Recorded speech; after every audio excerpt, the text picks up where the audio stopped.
बड़ी ईद के लिए कोई बहुत ही स्पेशल और आसान सी रेसिपी ढूंढ रहे हैं तो मैं लाई हूँ आप लोगों के लिए एक सुपर हिट वीआईपी किस्म की रेसिपी जिसे बनाना भी आसान है और जायका भी लाजवाब है। बिस्मिल्लाहिर्रहमानिर्रहीम, अस्सलाम वालेकुम। खुश रहें, आबाद रहें, जहाँ भी रहें हैप्पी रहें और हेल्दी रहें। तो मैं हूँ फायजा और वेलकम करती हूँ आपको चटपटे पकवान में। मटन कढ़ाई बीफ कोरमा भूल जाएंगे अगर मेरे तरीके से ये जायकेदार धुआं दही गोश्त बनाएंगे। आप इस रेसिपी को ईद मेन्यू में ऐड कर लें, खाकर मजा आ जाएगा। तो रेसिपी को एंड तक देखें, अच्छी लगे तो लाइक भी कर दें और चटपटे पकवान को सब्सक्राइब भी कर लें। तो चले फिर जायकेदार धुआं दही गोश्त बनाना स्टार्ट करते हैं। तो सुपर टेस्ट धुआं दही गोश्त बनाने के लिए सबसे पहले तो बाउल में डाला है मैंने एक बड़े साइज का प्याज, जिसे मैंने मोटा मोटा रफली सा काट कर ऐड कर दिया है। अच्छा, प्याज के साथ मैं कुछ हरी मिर्चों का भी इस्तेमाल करूंगी। यहाँ पर मैंने 3 से 4 हरी मिर्चें ले ली हैं, जिन्हें मैंने मोटा मोटा काट कर डाला है। ये सीजन वाली मिर्चें हैं, हरी मिर्चें जो ज्यादा तीखी नहीं है। आप इनकी मिकदार को कम भी कर सकते हैं। एक मुट्ठी डालूंगी मैं इसमें हरा धनिया। इसके अलावा शामिल करेंगे 1 कप पानी। बस ये कुछ भी नहीं करना, सारी चीजों को पीस लेना है। किसी जूसर ब्लेंडर वाले जग में डालें या फिर हैंड ब्लेंडर से पीस लें। देखें सारी चीजें पीस कर तैयार हैं तो इन्हें एक साइड पर रख दें, इसका इस्तेमाल मैं बाद में करूंगी। चलें जी, यहाँ पर मैंने 1 किलो के बराबर बीफ ले लिया है। आप मटन से भी ये रेसिपी आसानी से बना सकते हैं। अक्सर इसमें बोनलेस पीसेस हैं, मगर एक नली वाली हड्डी भी डलवाई है मैंने, जिससे टेस्ट मजीद अच्छा बनेगा इंशाअल्लाह ताला। तो गोश्त को वॉश करें, वॉश करने के बाद किसी स्टेनर में डालकर रखें। धुआं दही गोश्त बनाने के लिए कढ़ाई में डाला है मैंने आधा के करीब कुकिंग ऑयल। ऑयल में शामिल करूंगी 10 से 15 दाने साबित काली मिर्चों के। इसके अलावा 2 छोटे टुकड़े हैं दालचीनी के और डालूंगी मैं इसमें हरी इलायची यानी कि छोटी इलायची, जिसे खोल कर डालें 4 अदद है। तो सालन में जब भी छोटी इलायची या बड़ी इलायची शामिल करें, खोल कर डाला करें ताकि सालन में अच्छी खुशबू आए। शामिल करूंगी मैं 4 अदद लौंग। तो ये गरम मसाले आप लोगों ने लाजमी ऐड करने हैं, इससे शोरबा बड़ा लजीज बनेगा और जो कुर्बानी के गोश्त की एक टिपिकल सी स्मेल होती है ना, वो चली जाएगी। 1 टेबल भर के डाल दिया है मैंने इसमें अदरक और लहसुन का पेस्ट। बस ये अच्छे तरीके से मिक्स करें। अदरक लहसुन की कोई भी भुनाई नहीं करेंगे। तो इस मजेदार से धुआं दही गोश्त में भुनाई शुनाई का भी कोई चक्कर नहीं है, मिनटों में बनकर तैयार हो जाएगी ये रेसिपी। तो मैंने अदरक लहसुन को बस हल्का सा मिक्स ही किया है। अब मैं डाल दूंगी मैं इसमें बीफ। अच्छा, बीफ को मिक्स करें, बीफ का कलर चेंज होने तक इसकी भुनाई करेंगे। साथ के साथ अदरक लहसुन भी अच्छे तरीके से भुन जाएगा, कच्ची स्मेल दूर हो जाएगी। तो बस मिक्स कर लेते हैं। ईद के लिए आप डिफरेंट तरह के खाने बनाते हैं, एक दफा मेरे कहने पर ये मजेदार सा धुआं दही गोश्त बनाकर देखें, खाकर मजा आ जाएगा। अच्छा, जैसे ही गोश्त का कलर चल गया, मैं इसमें डाल दूंगी 1 टीस्पून के करीब नमक। 1 टीस्पून डालूंगी इसमें मोटी कुटी हुई काली मिर्च। मोटा कुटा हुआ जीरा ऐड करेंगे इसमें 1 टीस्पून और इसके अलावा शामिल करूंगी मोटा कुटा हुआ धनिया।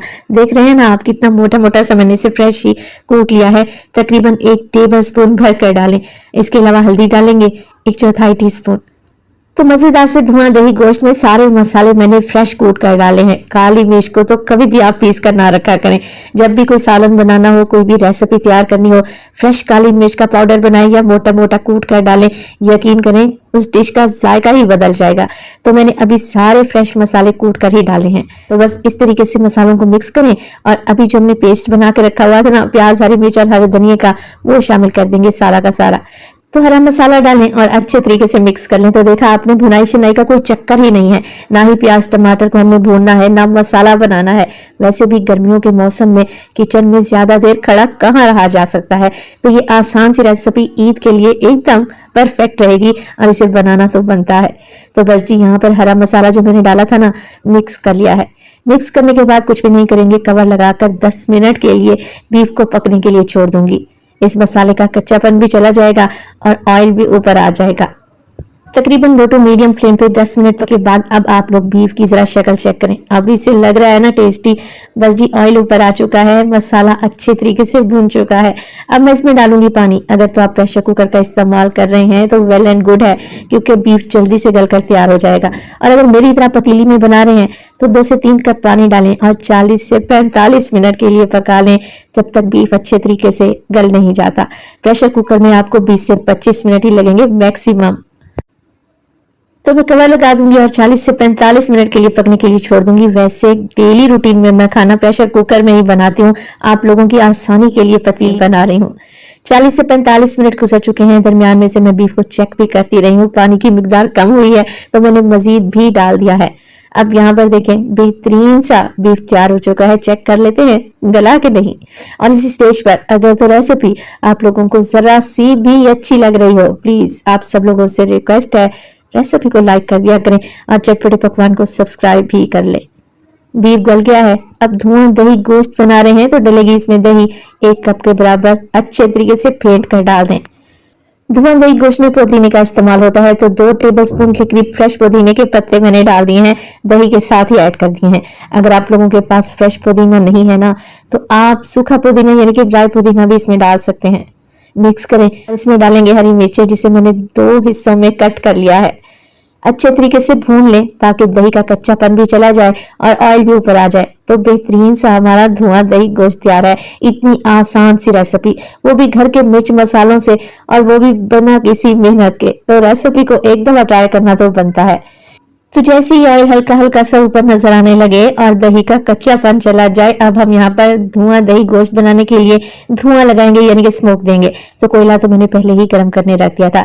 एक कटोरी में जलता हुआ कोयला रखें, उसके ऊपर घी या ऑयल डालें, 1 से 2 ड्रॉप ही डालने हैं। फौरन से कवर लगा दें और 5 मिनट तक ढक कर पकाएं। फ्लेम को मैंने ऑफ कर रखा है। अच्छा सा स्मोकी टेस्ट आ जाएगा, बेहतरीन जायका बनेगा। रेसिपी को बनाए तो अपना फीडबैक लाजमी दीजिएगा। तो माशाल्लाह से बेहतरीन धुआं दही गोश्त तैयार है। लग रहा है ना टेस्टी। एक मुनासिब ग्रेवी के साथ आप इसे बनाएंगे ना तो रोटी चपाती के साथ या फिर खमीरी रोटी नान के साथ सर्व करें, खाकर मजा आ जाएगा। रेसिपी बनाएं, अपना फीडबैक दें। आपको ये रेसिपी इतनी पसंद आएगी कि आप इसे बार बार बनाएंगे। तो देखें लग रही है ना टेस्टी। प्याज के लच्छों के साथ सर्व करें। अपना बहुत सारा ख्याल रखिएगा। आयशा को अपनी दुआओं में याद रखिएगा। मुझे दीजिए इजाजत। टिल देन, अल्लाह निगहबान।